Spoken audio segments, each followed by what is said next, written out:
하나님 말씀은 로마서 12장 1절과 2절, 로마서 12장 1절과 2절 말씀 함께 하겠습니다. 시작. 그러므로 형제들아, 내가 하나님의 모든 자비하심으로 너희를 권하노니 너희 몸을 하나님이 기뻐하시는 거룩한 산 제물로 드리라. 이는 너희가 드릴 영적 예배니라. 너희는 이 세례를 본받지 말고 오직 마음을 새롭게 함으로 변화를 받아 하나님의 선하시고 기뻐하시고 온전하신 뜻이 무엇인지 분별하도록 하라. 아멘. 우리 오구역 와서 하나님께 찬양 드리겠습니다.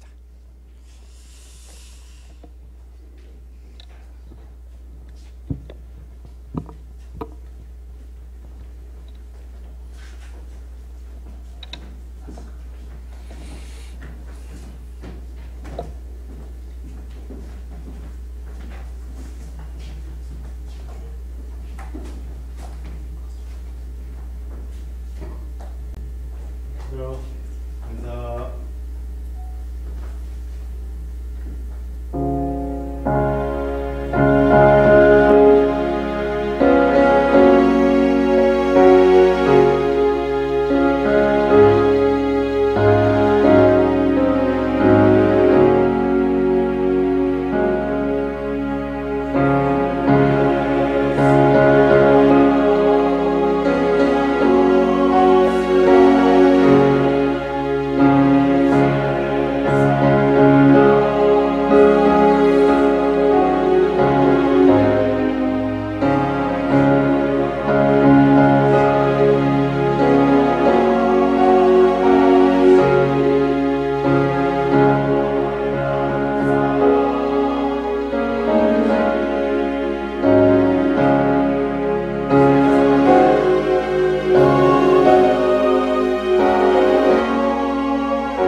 아멘. 감사합니다.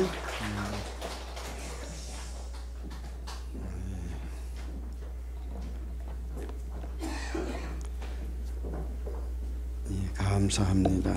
이제 네팔에서 올해로 20년 되셨다래. 20년. 이제 여기서 갈 때 1살짜리 아기가 21살이 됐어. 그래서 올해 지금 나오신 것도 안식년으로, 안식년 하면 1년 쉬어야 되는데 그렇게까지는 아니고 이제 한두 달 일정으로 나오셨다가 이제 8월 첫째 주 3월 들어가신다 그러는데, 오늘 이렇게 귀하게 또 우리 교회 와서 선교 보고를 할 수 있어 감사하게 생각하고, 그러니까 우리 교회에서 파송한 지가 20년 되는 거예요. 20년.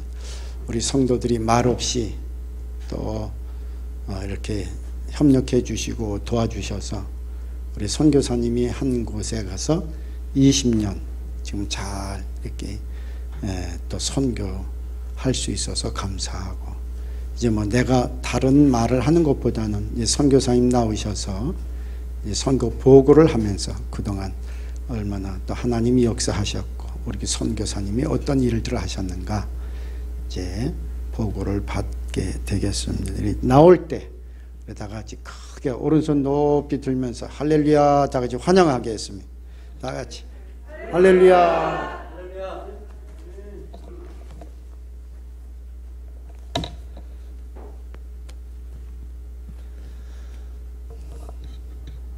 네, 참으로 감사드립니다. 그리고 이렇게 오랜만에 다시금 우리 잠실 빛나교회 강단에 설 수 있게 된 것에 대해서 하나님께 감사와 영광을 올려드리고, 이 귀한 시간을 허락하여 주신 목사님과 우리 성도님들에게도 진심으로 감사를 드립니다. 참으로 마음에 깊은 감동이 있습니다. 여러분들께서는 저를 네팔 선교사로 20년 전에 기도와 축복으로 보내주셨는데, 아직까지 네팔이 되지 못하고 여전히 두 팔로 살아가고 있습니다. 네팔이 되는 그날까지 여러분들께서 계속해서 기도해 주시고 함께 동역해 주시기를 부탁을 드립니다. 오후 시간이죠. 많이 피곤하시기도 하실 것이고 또 조금은 나른한 시간이 될 수도 있을 것 같은데 말씀을 바로 나누도록 할게요. 파워포인트가 준비가 되면은 제가 시작을 하려고 합니다. 그래서 이 버튼을 누르면서 나올 때까지 제가 하도록 하겠습니다. 네, 밑에 거를 이제 누르고 있는데, 자, 네. 아유, 너무 많이 넘어갔습니다. 맨 앞에 그 삼성 사진으로 좀 바꿔주시면 감사하겠습니다. 지금은 이미 고인이 되셨죠. 아마 이분을 우리 모든 성도님들 다 잘 아실 거예요. 삼성그룹의 이건희 회장입니다. 이건희 회장이 살아생전에 많은 명언들을 남겼어요. 근데 그 가운데 하나가 우리 성도님들도 잘 아실 것 같은데 이런 이야기를 남겼습니다. 내가 변해야 한다. 바꾸려면 철저히 바꿔라. 극단적으로 얘기해서 농담이 아니라 누구와 누구만 빼고 마누라와 자식만 빼고 다 바꿔야 한다 라는 말을 남겼습니다. 이건희 회장이 이 말을 하게 된 것은 1993년 프랑크푸르트에서 있었던 그 삼성의 사장단 회의에서 이제 이 이야기를 했거든요. 그런데 그 이야기를 하게 된 동기가 있다고 그러죠. 그때만 해도 삼성이라고 하는 회사가 그렇게 알려진 혹은 세계 시장에서 경쟁력 있는 회사가 아니었다고 합니다. 그리고 일본의 소니나 뭐 파나소닉 같은 회사에 좀 뒤처져 있는 회사였는데, 이건희 회장은 그때 당시에 삼성이라고 하는 회사가 변하지 않으면 이 경쟁력 있는 사회에서 살아남을 수 없을 것이다. 혹은 우리가 좀 더 발전하기 위해서는 변화해야 한다는 것을 깨닫고 그 모인 사장단들에게 이 이야기를 들려주었다고 하죠. 그 이후로 삼성이라고 하는 회사는 조금씩 바뀌어가기 시작을 했고, 지금 우리가 너무나도 잘 아는 것처럼 휴대폰으로 또 뭐 TV로 여하튼 가전제품을 만드는 회사로서는 세계에서 좀 알아주는 그런 회사로 크게 성장을 하게 되었습니다. 저희 네팔에서도 이 삼성 텔레비전은 많은 사람들이 참 좋아하고, 그리고 집집마다 이렇게 커다란, 좀 돈 있는 사람들은 커다란 LED TV를 다 가지고 있어요. 이 변화라고 하는 것이 이렇듯 기업들에게만 필요한 것이 과연 변화일까요? 라는 질문을 가져봅니다. 살아남기 위해서 혹은 이 경쟁이 있는 사회에서 그 경쟁력을 갖추기 위해서 기업들에게만 필요한 것이 변화일까요? 라는 것이에요. 그렇다면 지금을 살아가는 우리 성도들에게는 이 변화라고 하는 것이 전혀 상관이 없는 문제이겠습니까? 아니요. 하나님은요, 우리 성도들도 변하기를 원하세요. 우리 성도들 삶 가운데서도 구체적인 변화가 있기를 원하십니다. 그런데 이 변화라고 하는 것이 어떤 우리의 말로써 나 이제 변할 거야 라고 하는 그 말이나 아니면 나 앞으로 변화할 거야 라고 하는 어떤 계획이나 소망이 아닌 우리의 삶에서 구체적으로 보여지는 변화를 우리 하나님은 원하고 계신다는 것입니다. 우리 사랑하는 성도 여러분, 선교가 무엇이라고 생각을 하십니까? 아마도 선교가 무엇인가라는 그 질문이 조금 쉬워서 아마 성도님들이 마음속으로 다 대답을 하셨을 것 같아요. 네, 맞아요. 지금 여러분들이 마음속에 생각하는 그 대답이 맞습니다. 복음을 모르는 사람들에게 가서 복음을 전하고, 하나님을 모르는 나라에 가서 하나님을 전해서 예수님을 믿게 하고 하는 것이 우리의 선교고 우리의 전도입니다. 그렇다고 한다면 우리는 왜 선교할까요? 왜 우리는 전도할까요? 각기 자기 나름대로 답이 있으시겠지만, 만약에 저에게 선교가 무엇이냐고 선교사님은 생각하세요? 라고 물어보신다면 저는 그 대답을 변화라고 대답하고 싶어요. 변화. 오늘 우리가 함께 읽은 이 말씀의 저자는 잘 아시는 것처럼 사도 바울입니다. 사도 바울은 예수님께서 말씀하신 대로요, 예루살렘과 유대와 사마리아를 이렇게 두루 아우르면서 3번에 걸친 전도여행을 통해서 복음을 전했습니다. 그리고 이제 사도 바울의 마음 가운데는 저 땅끝에까지 이르러 복음을 전하겠다는 소망을 품게 되었어요. 그래서 고린도에 머물면서 이제는 땅끝으로 복음을 전하러 가기 위하여, 그때 이름은 서반하고요, 지금 이름은 스페인이죠. 그곳에 와서 복음을 전하기 위해 고린도에 머물고 있던 그 시점에 로마에도 교회가 있다는 소식을 듣게 됩니다. 고린도에서 스페인을 가는 그 여정 중간에는 로마라고 하는 나라에도 교회가 있다고 하는데, 그 교회에 많은 이방인들과 유대인들이 함께 어우러져 다양한 민족들이 어우러져 예배를 드리고 있다는 소식을 듣게 돼요. 사실 우리는 로마 교회가 어떻게 시작이 되었는지, 그 처음 시작된 날이 언제인지 정확하게 알 수는 없지만, 그러나 분명한 사실 한 가지는 로마라고 하는 나라는요, 그때 당시에 가장 강력한 세계 최강대국이었어요.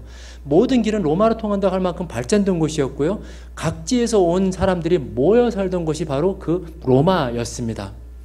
그렇게 한 교회에서 그리스도를 믿는 사람들이 모여서 예배를 드리는데, 그런데 그 예배 공동체에는 다양한 인종이 있었다는 거죠. 유대인도 있었겠고요, 그리고 이방인들도 있었습니다.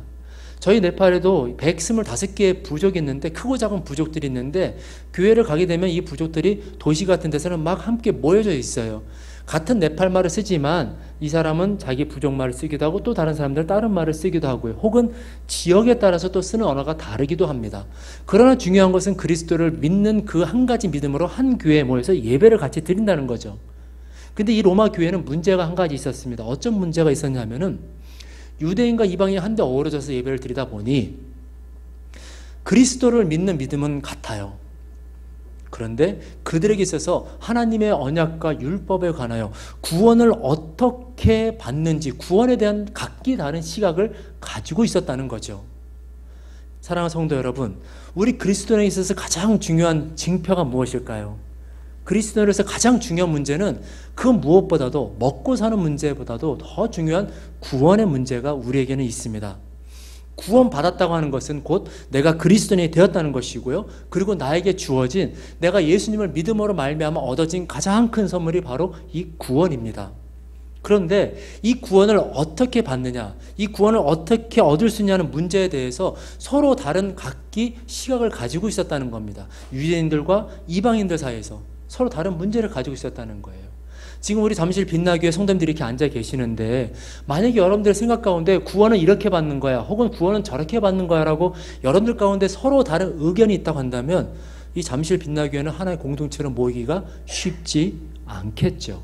마찬가지로 로마 교회에서도 그러한 다툼들이 있었다는 것을 알고, 이제 바울은 로마 교회를 향하여 이 소식을 듣고 바로 예수님의 복음의 비밀을 글로 적어서 보내게 됩니다. 그것이 바로 오늘 우리가 읽고 있는 이 로마서의 말씀이죠. 바울은 이 로마서 말씀을 통하여서 분명하게 알려줍니다. 믿음으로 구원에 이른다. 행위가 아니라 믿음으로 구원을 받는 것이다. 유대인이기 때문에 할례를 받았기 때문에 구원을 받는 것이 아닌 유대인이라고 할지라도 이방인이라고 할지라도 오직 믿음으로서만 구원에 이를 수 있고 구원을 받는다는 사실을 다시 한번 알려주는 거예요. 그뿐만이 아닙니다. 우리에게 있어서 구원은 거저 얻어지는 것이지요. 예수 그리스도를 믿는 믿음으로 예수 그리스도의 피값으로 말미암아 우리는 이 구원을 거저 얻게 됩니다. 선물로 받게 돼요. 그러나 우리가 구원을 받은 이후에 하나님이 원하시는 그 모습으로 자라가기 위해서는 우리는 우리의 삶 가운데서 구원을 완성하여 가는 책임이 우리에게는 있습니다. 나는 구원 받았어라고 끝나는 게 아니죠. 나는 구원 받았어라고 그 다음부터 또다시 내가 살고 싶은 살아가는 게 아니에요. 그렇기 때문에 바울은 오늘 말씀을 통해서 이 로마 교회에 있는 성도들에게 구원을 믿음으로써 받고 구원을 받은 이후에 어떻게 살아가야 하는지에 대한 믿음 이후의 삶에 대해서 알려주고 있습니다. 오늘 본문 말씀 로마서 12장 1절에서 2절 말씀인데요. 자, 다시 앞으로 넘어갈게요. 그러므로 형제들아 내가 하나님의 모든 자비하심으로 너희를 권하노니 너희 몸을 하나님이 기뻐하시는 거룩한 산 제물로 드리라. 이는 너희의 드릴 영적 예배니라. 이 세대를 본받지 말고 마음을 새롭게 하고 하나님의 기뻐하시고 선하시고 온전하신 뜻이 무엇인지 분별하라 라고 이야기를 해주세요. 산 제물이라고 하는 것은요, 제물로 눈에 보여지는 것입니다. 그건 눈에 보이지 않는 어떤 추상적인 게 아니라는 거예요. 다시 말하면 사도 바울은 로마 교회의 성도들을 향하여서 당신들의 삶을, 보여지는 삶을 하나님이 원하시는 삶으로 살아가라고 권면하고 있는 거죠. 하나님이 기뻐하시는 그런 제물로 드리라고 이야기를 하고 있는 것입니다. 믿음은 우리를 변화시킵니다. 그리고 이 믿음이 우리에게 있다고 한다면 이 변화를 통해서 우리는 진정한 하나님의 자녀로 거듭나게 되고 하나님의 나라를 이루어가는 백성으로 살아가게 된다는 것이죠. 지금까지는 내가 원하는 삶을 살아왔다고 한다면 이제부터는 하나님 원하시는 삶을 살아가야 되는 것이고, 지금까지는 내가 중심이 돼서 살아왔다고 한다면 이제는 하나님의 중심이 된 삶을 살아가야 한다는 것을 뜻해요. 그것이 바로 변화이고 그것이 바로 하나님이 원하시는 거룩한 산 제물로 드리는 영적 예배인 것입니다. 사도 바울이 로마 교회의 성도들을 향해서 이렇게 말할 수 있었던 근거는요, 분명해요. 왜냐하면 그 자신이 이 변화를 몸소 체험했기 때문이죠. 여러분들 잘 아시는 사도행전 7장에 한 사건이 나타납니다. 그 사건이 무엇인가요? 바로 스데반 집사의 순교 사건이에요. 스데반 집사를 향하여서 사람들이 돌을 들어 던지기 시작을 합니다. 그냥 던지는 게 아니에요. 죽으라고 던집니다. 그리고 그 던지는 돌에는 그 사람들의 살기가 서려 있죠. 돌 하나만 던지는 게 아니라 하나, 둘, 셋. 스데반 집사가 돌에 맞아 죽을 때까지 돌을 던지는데, 돌에 맞아 본 적 있으세요? 저는 어렸을 때 한번 맞아 본 적이 있는데 아직까지도 그 통증이 기억이 날 만큼 정말 아프더라고요. 그런데 그 돌을 한 번만 맞는 게 아니라 죽을 때까지 맞는다고 상상을 해보세요. 여러분들 그 옆에서 서서 똑바로 쳐다볼 수나 있겠습니까? 아니요. 우린 다 아마 눈을 가릴 거예요. 우린 도저히 못 보겠다고 하면 등을 돌릴 거예요. 그게 사람이잖아요.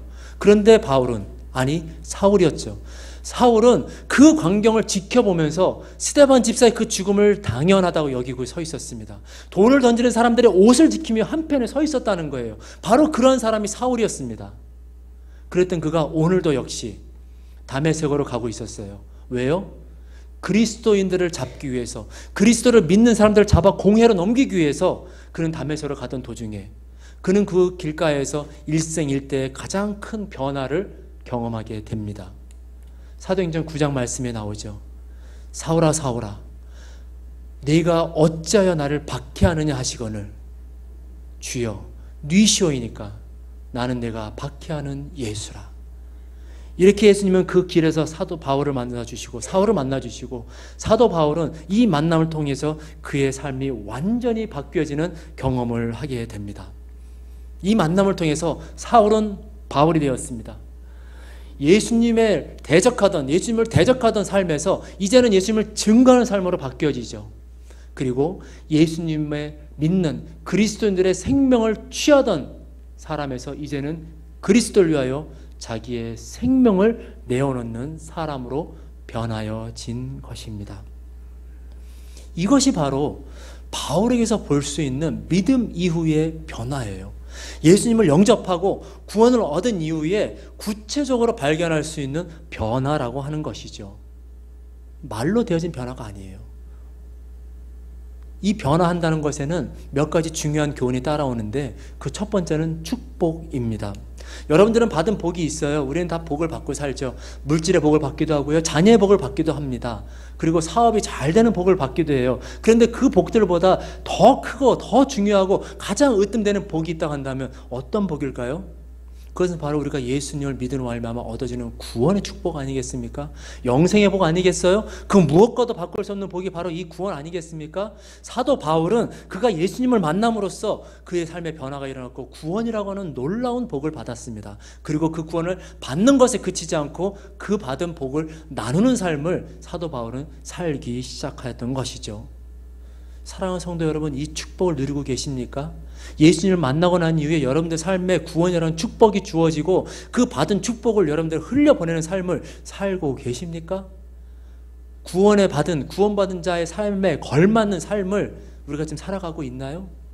만약에 내가 예수님을 믿고 믿었다고 하지만, 예수님을 믿고 내가 구원받았다고 하지만, 그러나 내 삶이 어제와 별반 다르지 않고 그저께와 별반 다르지 않고 예수님을 믿기 이전 삶과 별반 다르지 않는다고 한다면 우리는 냉정하게 한번 우리 자신에 대해서 점검해 보아야 될 필요가 있어요. 정말로 내게 구원이 있는가? 정말로 내가 참된 예수님을 믿고 있는가? 변화에 따르는 첫 번째 중요한 교훈은 구원이라는 축복입니다. 두 번째로 이 변화에는요, 만남이라고 하는 또 중요한 교훈이 따라와요. 이 만남은 우리가 예수님을 믿고 변하게 되면 새로운 만남들을 가지게 되는 거죠. 이전에 내가 가졌던 만남들은 나로 하여금 세상으로 더 가깝게 하는 만남들이 내게 있었어요. 점점 더 죄 가운데로 깊이 들어가게 하는 만남들이 있었다는 것이죠. 바울은요 스데반을 돌로 쳐 죽이던 사람들과의 만남을 가지고 있었어요. 함께 어우러져 다메섹으로 그리스도인들을 붙잡으러 가는 사람들과의 만남이 있었습니다. 그러나 그가 예수님을 만나고 난 다음에, 변화하고 난 다음에는 그에게 어떤 만남이 주어졌나요? 바로 아나니아 선지자의 만남이 있었습니다. 바나바와의 만남이 있었어요. 실라와의 만남이 있었고요. 누가와 디모데와 그리고 브리스길라와 아굴라와 같은 이런 주의 동역자들과의 만남이 그에게는 찾아오게 되었던 것이죠. 제가 예수님을 믿지 않았다고 한다면 저와 우리 잠실 빛나교회 성도들과의 만남은 없었을 것입니다. 여러분들이 예수님을 믿지 않았다면, 예수님을 만나지 않았다면 여러분들은 이 잠실 빛나교회 공동체에 여러분들은 속하지 못하셨겠죠. 이렇듯 우리에게는 변화하게 되면 하나님이 예비해 주신 만남을 가지게 되고 그 만남은 함께 연합하여 하나님의 나라를 이루어가는 동역자로서의 삶을 살아가게 되는 그런 만남인 거예요. 세 번째로 우리 변화에는 사명이 주어집니다. 이 사명이라는 것, 사실 목사님이나 선교사들 이렇게 앞에서 일하시는 분들, 장로님들이나 이런 분들에게만 특별하게 주어지는 것이 사명이다라고 생각하지 않으셨으면 좋겠습니다. 하나님은 예수 그리스도를 믿음으로 구원의 복을 받은 하나님의 자녀된 우리 모두에게 하나님이 원하시는 대로 각자에게 사명을 부어주셨어요. 여러분들 한 사람 한 사람에게는 하나님이 원하시는 사명을 주셨다는 거예요. 여러분들에게 이 말씀을 좀 드려보고 싶어요. 우리에게는 5개 손가락이 있잖아요. 어느 날 이 손가락들이 서로 다투기 시작했습니다. 누가 크냐라는 거죠. 엄지손가락 이야기합니다. 나는 엄지야. 내가 최고야. 두 번째 검지손가락 이야기를 해요. 아니야, 사람들은 무엇을 가리킬 때마다 나를 사용해. 그러니까 내가 제일 커. 세 번째 손가락만 빼면 좀 이상하니까 이렇게 잡을게요. 내가 키가 제일 크지? 그러니까 내가 제일 커. 네 번째 손가락 이야기를 합니다. 너희들 결혼 반지 어느 손가락에 끼워주니?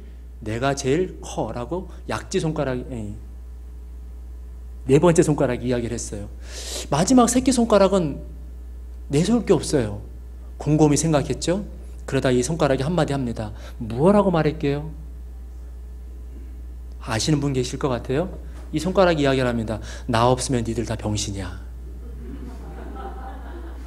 네, 이 이야기인즉슨 우리에게는 예수 그리스도의 몸된 지체된 우리들은 우리 각자에게 주어진 사명이 다 있다고 하는 것이죠. 내가 예수를 믿고 구원을 받고 예수님의 몸된 지체가 되는 그 순간 우리 한 사람 한 사람에게는 하나님이 주신 사명이 있다는 것입니다. 여러분들에게 주어진 사명은 무엇입니까? 여러분들이 잠실 빛나교회 공동체를 이루어 예수 그리스도의 몸을 이루어가는 우리 성도님들에게 어떤 사명이 주어졌나요? 오늘 내게 주어진 사명은 무엇인지 한번 돌아보셨으면 좋겠어요. 한번 찾아보셨으면 좋겠고 한번 생각해 보셨으면 좋겠습니다. 하나님께서 나를 어떻게 사용하시고자 원하시는지, 하나님께서 나를 통해서 어떻게 일하시고자 하시는지 그걸 한번 생각해 보았으면 좋겠어요. 진정한 믿음은 내가 예수님을 믿고 있다고 한다면 분명하게 내 삶에서 변화가 보여져야 하는 것입니다. 내가 믿는 하나님과 우리 성도님들이 믿는 하나님이 다르지 않다면 여러분들의 삶과 내 삶은 같아야 되고 내게 일어나는 변화는 동일하게 여러분들에게서도 일어나야 한다는 거예요. 그래서 우리는 이 변화를 통해서 축복을 받습니다. 새로운 만남을 가지게 되고요. 그리고 우리에게는 사명이라고 하는 아주 중요한 그런 징표가 따라오게 되는 것이죠. 지난 20년의 시간들 참으로 귀하고 감사한 시간이 아닐 수가 없어요. 사도 바울에게 이런 소망이 있었죠. 사도 바울은 그가 전하는 복음을 통해서, 그의 사역을 통해서 그의 복음을 듣는 사람들에게 변화가 일어나고 그 교회 가운데 변화가 일어나게 되길 보기 원했고 경험하길 원했습니다. 그리고 그의 소망대로 사도 바울의 복음이 뿌려진, 사도 바울이 전한 그 복음이 뿌려진 곳마다 그런 변화들이 일어나고 교회가 변화된 역사가 있었어요. 저에게도 그런 소망이 있습니다. 하나님께서 지난 시간을 이렇게 저를 통해 일해오시면서 어떤 변화들이 일어났는가, 우리 네팔 땅에 어떤 변화가 일어났는가, 저는 이 시간 여러분들에게 하나님께서 일하신 그 변화들의 이야기를 잠깐 나누고자 합니다. 2010년이 됐죠. 벌써 좀 오래전 이야기지만 저는 카트만두에서 버스로 한 이틀길 떨어진 좀 멀리 떨어진 그런 산골짜기 마을인데 그곳에 한 교회를 개척하게 되었습니다. 그래서 처음에 한 8명 정도 되는 성도들이 목사님의 그 정말 시골집, 이 벽에 신문지를 다 막 붙여놨잖아요. 옛날 우리 성도님들도 그렇게 했을 것 같은데 그런 조그마한 방에서 함께 창립 예배를 드렸습니다. 그리고 예배를 드리면서 이제 A4 용지를 꺼내 벽에다가 뿌너루탄 교회라고 이제 네팔말로 딱 써서 붙였습니다. 이름이에요. 뿌너루탄은 우리말로 부활이라고 하는 뜻입니다. 그리고 이제 이 교회에 저는 가서 함께 창립을 드린 다음에 그 뒤로 매년 2차례 혹은 3차례씩 이곳을 방문하면서 함께 성경도 가르치고요. 그리고 이제 세례식도 베풀면서 교회의 성장을 함께 경험을 했습니다. 지금은 거기까지 버스가 가지만 그때는 비행기를 타고 가서 거기서 이렇게 2시간씩 걸어가기도 하고 버스를 타고 가면 막 이틀길을 걸려서 가기도 하고 어쨌든 그게 먼 곳이었지만 꾸준하게 가서 방문하면서 함께 이제 교회의 성장을 이제 지켜본 거예요. 그래서 하나님의 은혜 가운데 10년이 지난 지금은 교회 성도들이 예배는 한 100명 남짓 예배를 드리고 뭐 제적 인원은 좀 다르긴 하겠지만 어쨌든 한 200명 가까운 그런 교회로 아름답게 성장을 했습니다. 2번 정도 양철로 이렇게 예배당을 만들어서 예배를 드리기도 했고 지금은 한국교회 한 교회 후원으로 이제 저렇게 벽돌로 시멘트로 이제 교회를 지금 예쁘게 지어가고 있어요. 아마 한 달 정도면 완공이 돼서 봉헌을 할 수 있지 않을까 싶습니다. 그런데 이 교회에 한 친구가 있었는데 찬양 인도자예요. 툴레라고 하는 이름의 이 찬양 인도자 청년 이야기를 좀 해드릴게요. 이 청년은 교회를 다니지 않았어요. 예수님을 믿지도 않았습니다. 제가 이 교회 처음 개척할 때 이 친구의 모습을 볼 수가 없었는데 한 3년 정도 지나고 나서 제가 이 교회 세례식을 베풀러 갔을 때 한 친구가 와서 세례를 받았어요. 여러분 혹시 도둑 세례라고 들어본 적 있으세요? 아마 도둑 세례라는 말은 처음 들어보실 거예요. 왜냐하면 한국에서는 세례를 줄 때 6개월 정도 이렇게 신입 기간을 거치고 학습 기간이라고 그러죠. 학습을 거쳐서 그리고 나서 이제 세례를 베푸니까 어느 날 갑자기 나 세례 받을래요 해가지고 불쑥 찾아와서 세례를 받을 수는 없는데 그런데 이 친구는 믿음도 없었고 신앙도 없었던 친구였는데 어쨌든 2013년도에 저에게서 세례를 받았습니다. 그런데 이 친구가 세례를 받을 때 좀 분위기가 웅성웅성했던 거예요. 왜 그런가 했더니 말씀드린 것처럼 이 친구는 세례를 받지 않았는데 이 친구가 세례를 받으려고 하는 목적이 있었습니다. 그 목적이 뭐냐면 이 친구가 좋아하던 여학생이 있었거든요. 근데 그 여학생은 믿음이 좋았어요. 교회를 잘 다니고 있었습니다. 교회가 처음 창립될 때부터 열심히 교회에서 섬기며 봉사하던 친구였는데 이 친구는 그 아이와 결혼하기를 원했죠. 그런데 목사님이 거부했고 부모님이 거절을 했어요. 너는 세례도 받지 않고 교회도 다니지 않으니 너에게 우리 이 이쁜 청년을 줄 수 없다 라고 한 거죠. 네팔 교회는 재밌는 사실이 목사님들의 책임 가운데 가장 큰 책임 가운데 하나가 우리 교회 청년을 다른 교회 믿음 있는 청년하고 잘 연결시켜주는 게 목사님들의 가장 큰 임무 가운데 하나예요. 그래서 그 일을 잘하면 능력 있는 목사님이고 그 일을 잘 못하면 성도님들부터 간혹 우리 목사님은 뭐 하는지 몰라 그런 이야기를 듣기도 하죠. 그러니까 이 목사님은 우리 교회 이쁜 청년을 예수도 믿지 않는 저 툴레한테 줄 수가 없었던 거였었죠. 그런데 이 툴레가 너무나도 간절했어요. 그래서 세례를 줄 동안 분명 세례를 받을 수 없다고 했음에도 불구하고 뛰어내려와서 다른 사람들이 이렇게 정신이 없는 틈을 타 얼른 우통을 벗고 강으로 뛰어들어와 저에게, 외국인인 저에게 이름을 말하고 세례를 받은 거죠.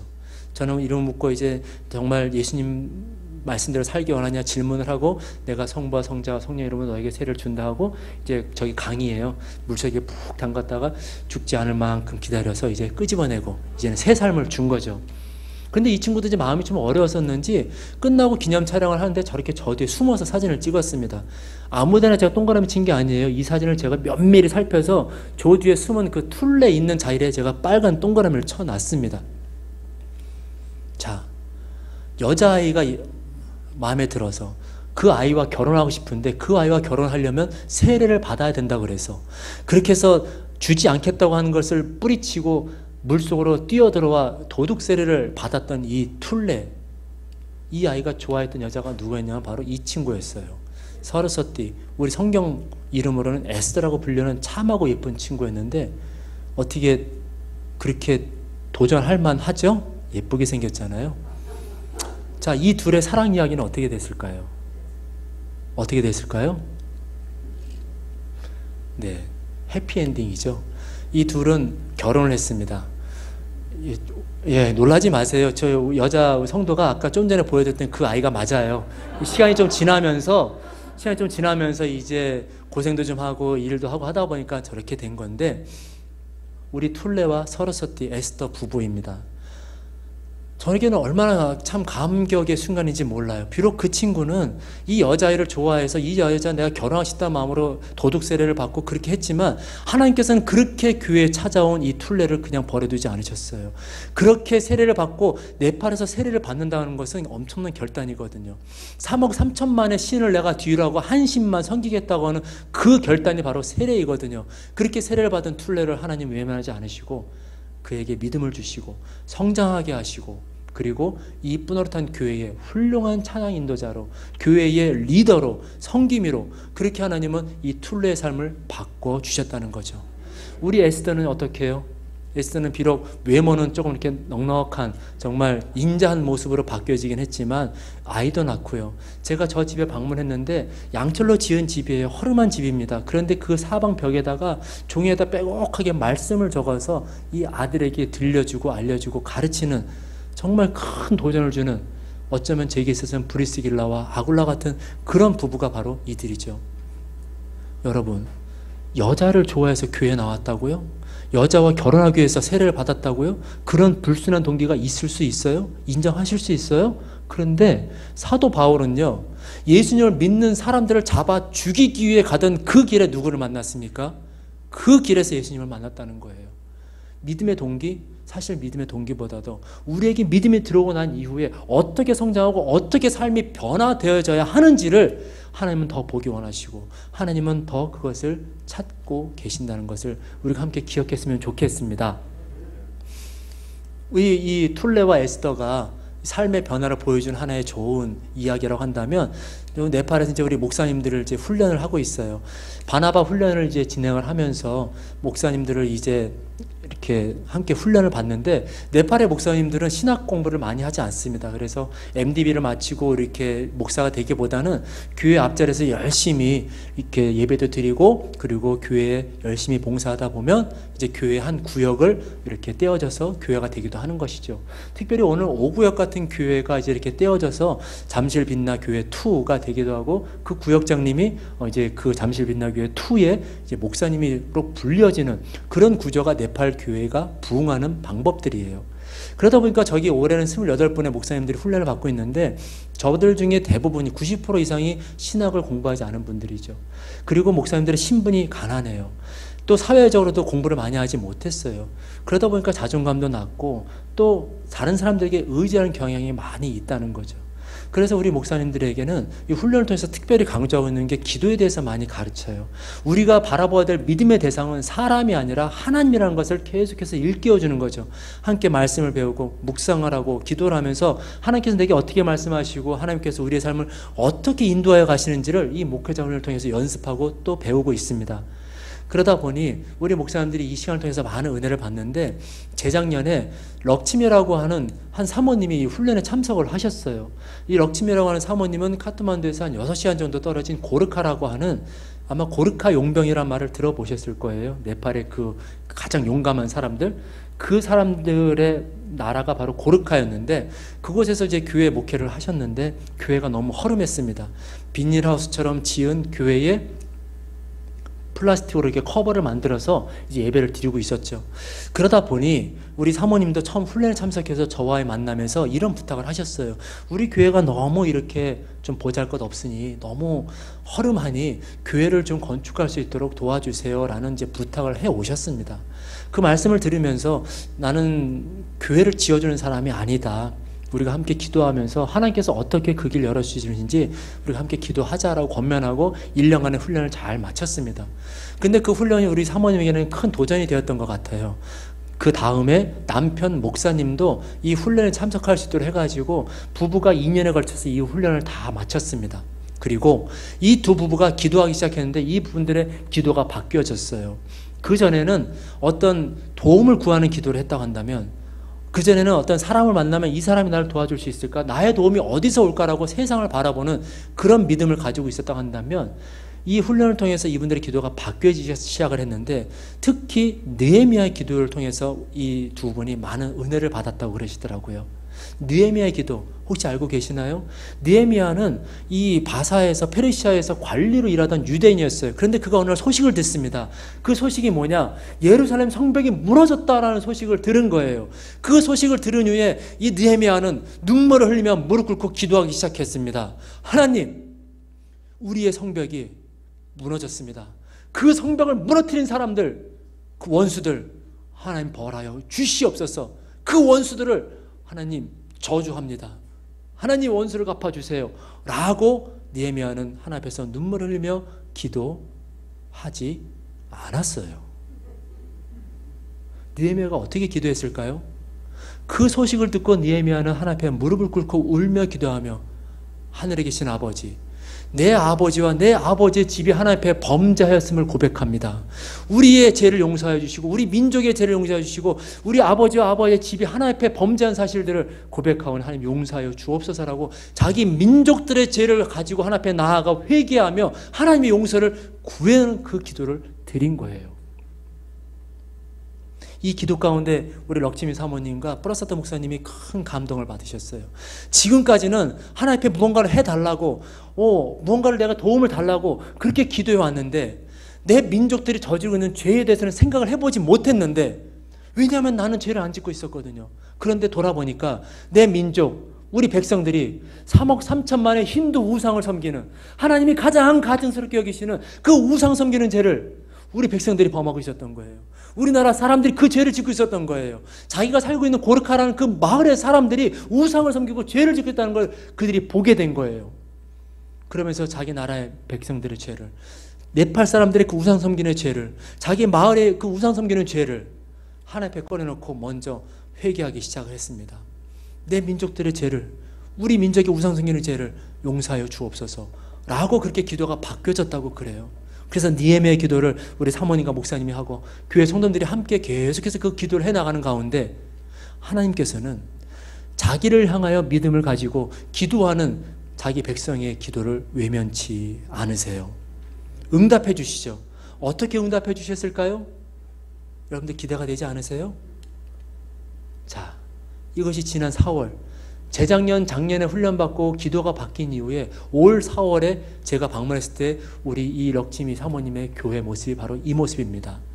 제가 그전 사진은 저에게 와서 모바일로 보여줬기 때문에 제가 갖고 있지 않았는데, 이번에 가서 제가 직접 찍어온 사진에는 저렇게 교회를 지었어요. 아멘? 근데 이 교회가 어떻게 지어졌게요?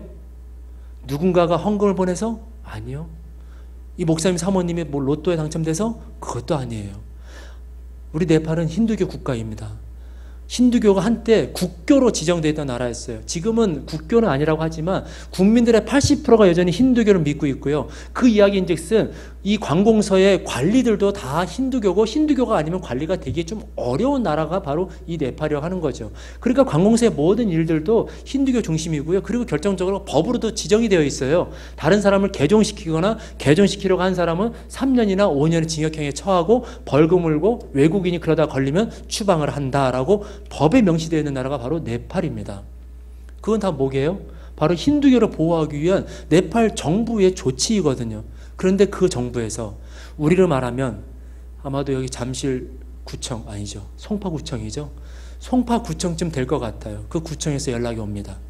너희들의 교회가 너희들 기독교인이라고 하는데 너희들이 예배드리는 그 종교 시설이 영 보기 좋지 못하니 영 허름하니 우리 이 구청에 있는 공금으로 너희들의 교회를 건축하도록 도와주겠다.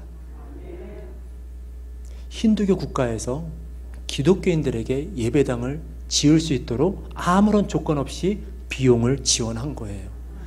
우리 목사님과 사모님의 기도가 하나님을 향한 그 믿음의 대상이 구체적으로 하나님께 옮겨갔을 때, 하나님이 원하시는 방법으로 기도하였을 때, 하나님 원하시는 그 마음을 우리 두 목사님과 성도들이 이해하였을 때에 하나님께서는 자기의 백성들에게 하나님의 방법으로 응답하여 주신 거죠. 이게 바로 변화예요. 이게 바로 믿음의 삶의 변화인 거죠. 우리의 믿음의 대상이 어디에 있습니까? 여러분들의 믿음의 대상이 무엇인가요? 세상을 향해 있나요? 아니요. 우리의 믿음의 대상은 틀림없이 하나님께로 향해 있어야 합니다. 우리가 하나님을 의지하고 하나님께 나가 기도할 때에, 하나님께 우리의 믿음을 맡길 때에 하나님께서는 당신의 방법으로 우리에게 응답해 주시죠. 바로 우리 고르카의 럭치미 사모님과 프라사드 목사님께 응답하셨던 것처럼요. 저 교회 옆에 보면 조그맣게 붉은 벽돌로 뭔가 이렇게 지어지고 있는 게 아마 보이실 거예요. 저거는요, 교회를 짓고 나니까 이 구청에서 또 한번 연락이 왔대요. 너희들에게 부엌과 화장실도 필요하니까 그것까지 우리가 지어주겠다. 그래서 그 비용을 받아 지금 짓고 있는데 아마 지금 다 완공이 됐을 겁니다. 지난 4월에 가서 만나고 이 정말 가슴 벅찬 간증 이야기를 함께 들으면서 저에게도 얼마나 큰 은혜가 되는지 모릅니다. 지금 예배 드리는 모습들이죠. 붉은 카페트가 깔려있는 교회 정말 오랜만에 보시죠? 네. 하나님은 우리의 삶이 바뀌고 우리의 믿음의 대상이 구체적으로 하나님께 향해지길 원하세요.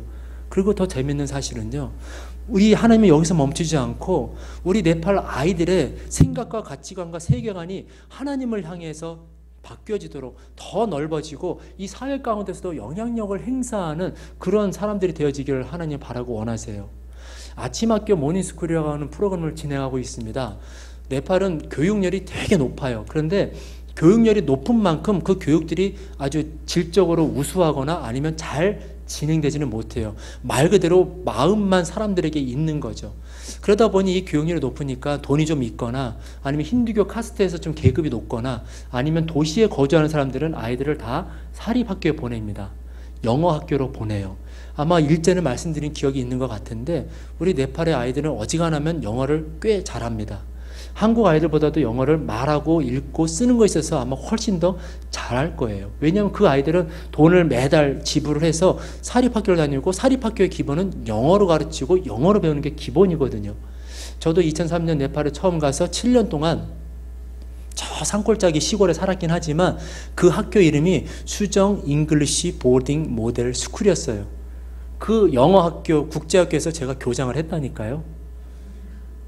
이제 좀 달라. 그런데 그거는 정말 이렇게 돈이라도 좀 벌고 있는 사람들에게 해당된 이야기고요. 많은 곳에서 여전히 교회 성도들의 60% 이상이 가난한 사람들이고 교회 성도의 60% 이상이 이 카스트 제도의 낮은 계급에 있는 사람들이다 보니까 이 아이들은 제대로 교육의 기회를 받지 못해요. 공립학교를 가지만 그 공립학교에서는 제대로 된 교육을 받지를 못해요. 6년 동안 학교를 다녀도 네팔어를 제대로 읽거나 쓰는 것이 어려워해요. 그래서 우리 목사님들도 그 목회자 훈련을 하면서 간혹 그런 경험을 해요. 성경을 읽는데 성경을 잘 못 읽는 목사님들이 있어요. 이게 상상이 되세요? 근데 그렇게 하세요. 성령으로 역사하시 사역하시는 거죠. 우리 아이들. 저 있는 마을은 꾸니아커타라고 하는 카트만두에서 한 7시간 정도 떨어진 그 시골 마을입니다. 저 마을은 특별히 다 불가촉 천민들만 사는 마을이에요. 불가촉 천민이란 무슨 뜻일까요? 말 그대로 손을 대면 안 되는, 접촉하면 안 되는 사람들이 사는 마을이 바로 저 마을인 거죠. 그러다 보니 저 마을에 사는 아이들의 삶이 어떻겠습니까? 그냥 정말 진배 없어요. 뭐와 진배 없는지는 말씀 안 드릴게요. 학교를 갔다 와서 공부 안 해요. 학교를 갈 생각? 그것도 안 해요. 그냥 하루하루 그냥 저렇게 놀면서 흙탕물에서 뛰어놀면서 사는 거죠. 아침에 일어나면 여자아이들은 엄마가 시키는 데 가서 물을 길어 옵니다. 그리고 뭐 염색에 뭐도 주겠죠. 아이들은 가서 풀을 배우기도 하고요. 그래도 저기서 남자는 여자보다 조금 높임을 받아가지고 여자들이 빨래하고 이렇게 일하는 동안 남자들은 저렇게 놀아요. 그런 것이 바로 저 마을인데 이 아이들이 학교를 가긴 가요. 공립학교가 있으니까 학교를 가긴 가는데 매일 학교를 가진 않아요. 월요일부터 일요일부터 금요일까지 학교를 가는데 뭐 일요일은 일이 있어서 안 가고 월요일은 원래 안 가고 화요일은 화가 나서 안 가고 수요일은 아주 쉬어가는 날이니까 안 가고 목요일은 목이 메어 안 가고 금요일은 금방 쉴 건데 왜 또 가냐고 해서 일주일 동안 학교 가는 날이 하루 혹은 이틀 그리고 가도 뭐 공부를 제대로 안 해죠. 갔다 와서 숙제 안 해요. 왜? 모르니까. 제대로 배운 게 없으니까. 숙제를 안 해가요? 그럼 학교에서 관심을 못 받아요. 이런 말 그대로 교육 빈곤의 악순환이 계속해서 이루어지다 보니 이 아이들에게는 꿈이라는 게 없습니다. 내가 커서 어떤 사람이 되겠다라는 것이 구체적으로 그림이 그려지질 않아요. 왜? 여러분 그걸 말할 수 있는 것도 내 주위에서 우리 가정에 누군가는 선생님이 되고 우리 가정에 누군가는 의사가 되고 우리 가정에 누군가는 목사님이 됐기 때문에 그걸 보면서 아 나도 저분처럼 선생님이 되고 난 저분처럼 의사가 돼야 되겠다는 꿈을 가질 텐데 이 주변에는 아무도 그런 모델이 된 사람이 없어요. 모든 사람들이 다 막노동을 해요. 모든 사람이 다 남의 밭에 가서 소작을 해요. 모든 사람들 힘들고 어렵게 살아요. 주위에 보이는 사람들 그런 사람들밖에 없다 보니까 불가촉 천민으로 살아가는 이 사람들이 있어서 저들의 삶을 바꾸고 개혁하고 발전시킬 수 있는 방법은 교육이 유일한데 말 그대로 투자를 그래도 하긴 하겠죠. 공부해서 바뀌는 것만 유일한 방법인데 그것조차 쉽지 않다는 거죠. 악순환인 거예요. 학교 가도 선생님들한테 관심을 받지 못하니까 집에 와서도 뭐 공부도 안 하고. 그래서 이 아이들에게 한 가지 이제 시작을 했습니다. 너희들 학교 가기 전에 어저께 배운 거 모르는 거 한 번씩만 다시 한번 익히고 학교를 가보자. 목적은 소박했습니다. 이 아이들이 월요일은 원래 학교 가고 화요일은 화나도 학교 가고 수요일은 쉬어도 학교 가고 목요일은 목이 메어도 학교 가고 금요일은 뭐 금방 갔다 와서 쉴 거니까 다시 가고 적어도 일주일에 6일은 학교를 보내야 되겠다. 학교를 가고 난 다음에 적어도 이 아이들이 중등과정까지는 갈 수 있도록 해야 되겠다. 라는 소박한 목적을 가지고 이 아침학교가 3년 전에 시작을 했어요. 이 아이들이 아침에 모여서 공부하는 모습이죠. 날이 추워요. 겨울 되면은 난방시설이 없기 때문에 저렇게 옹기종기 모여 앉아서 책을 읽습니다. 1 더하기 1은 2라는 걸 배워요. 꺽커거거 기역 니은 디귿을 배워서 학교에 갑니다. 이렇게 3년 정도가 되니까 변화가 일어나기 시작했는데 그 변화를 가장 먼저 학교 선생님들이 눈치를 채더라고요. 학교에서 연락이 와요. 아이들이 달라졌어요. 아이들이 학교를 빠지지 않아요. 아이들이 수업 시간에 공부를 해요. 아이들이 숙제를 해와요. 그래서 지금 4군데서 이 아침 학교를 진행하는데 각 학교마다 한 20명씩 1학년부터 5학년, 초등학교 6학년 과정인데 거기는 아이들이 모여서 공부를 하고 목적은 딱 하나, 상급 학교에 진학시키는 겁니다. 이 아이들이 어떻게 변했는지 보세요. 우리 어비색 리시데브라고 하는, 리시데브는 그 불가촉 천민의 성이에요. 이 어비색 리시데브라는 친구는요, 이런 고백을 해요. 소감을 썼어요. 나는 커서 선생님이 될 거예요. 선생님이 돼서 내가 그렇게 공부를 배울 수 있었던 것처럼 나는 그 아이들에게 무료로 공부를 가르칠 거예요. 대단하지 않아요? 드디어 이 아이들에게 꿈이 생기기 시작한 겁니다. 이 아이들이 살아왔던 그 좁은 그 가치관을 벗어나 세계관을 벗어나서 이제는 좀 더 넓은 곳을 볼 수 있게 된 거예요. 비전이 보이기 시작을 한 거죠. 남의 나라 이야기라서 크게 감동이 안 와닿는 것 같죠, 여러분? 이거 큰 변화예요. 근데 보세요. 여기서 끝이는 게 아니라 내가 그렇게 다른 아이를 무료로 가르쳤다고 한다면 그 아이도 자라서 다른 사람에게 도움을 줄 수 있는 아이가 되도록, 도움을 줄 수 있는 사람이 되도록 도울 것입니다. 라고 했다는 겁니다. 정말 놀라운 변화가 아닐 수 없어요. 아무것도 아닌 것 같지만 아유 선생님이 되겠다는 게 뭐 그렇게 대단한 거라고 생각하실는지 모르겠지만 말씀드렸잖아요. 이 아이의 주변에는 선생님 된 사람 없어요. 그 말에서 맨 보고 듣는 게 맨날 똑같은 건데 그걸 벗어나서 좀 더 넓은 세상을 볼 수 있게 되고 좀 더 넓은 꿈을, 큰 꿈을 가질 수 있게 되고 그것을 위해서 구체적으로 그쳐지는 게 아니라 그 열매가 어떠해야 된다는 것까지도 이 친구는 이제 보기 시작을 했다는 거죠. 저는 이 아이의 소감을 보면서 얼마나 감동이 되는지 모릅니다. 이게 변하잖아요. 가치관이 변하는 거예요. 세계관이 넓어지는 거고요. 이 예쁘장한 여자아이는 정말 예쁘죠. 이 아이의 계급은 불가촉 천민 근데 다 상관없어요. 얼마나 예뻐요. 눈도 크고요. 저희는 돈 드릴 필요가 없어요. 안타깝게도 우리 성도님들 가운데 벌써 돈을 들이신 분이 있다고 한다면 환불받을 수 없으니까 위로 말씀을 드립니다. 그런데 이 친구는요, 의사가 되겠대요. 어떻게 의사가 되겠다는 생각을 했는지 모르겠습니다. 왜냐하면 이 주위에는 의사 없거든요. 본인들이 볼 때는. 그런데 의사가 될지 안 될지 모르겠지만 공부를 많이 해야 될 거예요. 그런데 의사가 되겠다는 그 소망, 의사가 돼서 나는 가난한 사람들을 저렴한 비용으로 치료하겠습니다. 정말 능력이 안 되면 나는 무료로 진료해 주겠습니다. 의료시설이 없는 곳에 내가 찾아가서 그들에게 도움을 주겠습니다. 여러분, 그냥 의사가 돼서 내가 성공할 거예요, 내가 잘 살 거야 라는 게 아니에요. 아무것도 볼 수 없고 아무런 모델도 없는 그 땅에서 자라온 아이들이 이제는 생각과 가치관과 세계관이 점점 넓어지고 구체적인 비전을 보기 시작했다고 하는 것이죠. 이것이 바로 변화입니다.